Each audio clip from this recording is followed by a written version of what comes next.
സങ്കീർത്തനങ്ങൾ അദ്ധ്യായം 56. ദൈവമേ, എന്നോട് കൃപയുണ്ടാകണമേ.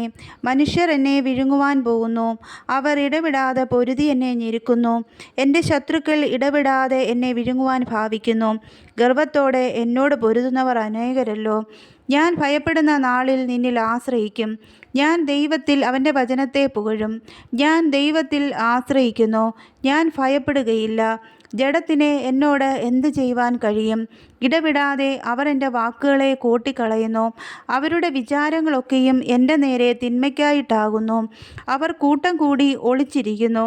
എൻ്റെ പ്രാണനായി പതിയിരിക്കും പോലെ അവർ എൻ്റെ കാലടികളെ നോക്കിക്കൊണ്ടിരിക്കുന്നു. നീതികേടിനാൽ അവർ ഒഴിഞ്ഞു പോകുമോ?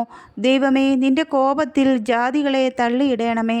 നീ എൻ്റെ ഉഴൽച്ചകളെ എണ്ണുന്നു. എൻ്റെ കണ്ണുനീർ നിൻ്റെ തുരുത്തിയിൽ ആക്കി വയ്ക്കണമേ. അത് നിൻ്റെ പുസ്തകത്തിൽ ഇല്ലയോ?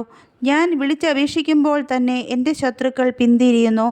ദൈവം എനിക്ക് അനുകൂലമെന്ന് ഞാൻ അറിയുന്നു. ഞാൻ ദൈവത്തിൽ അവൻ്റെ വചനത്തെ പുകഴും. ഞാൻ യഹോവയിൽ അവൻ്റെ വചനത്തെ പുകഴും. ഞാൻ ദൈവത്തിൽ ആശ്രയിക്കുന്നു. ഞാൻ ഭയപ്പെടുകയില്ല. മനുഷ്യനെ എന്നോട് എന്ത് ചെയ്യുവാൻ കഴിയും? ദൈവമേ, നിനക്കുള്ള നേർച്ചകൾക്ക് ഞാൻ കടപ്പെട്ടിരിക്കുന്നു. ഞാൻ നിനക്ക് സ്തോത്രയാഗങ്ങളെ അർപ്പിക്കും.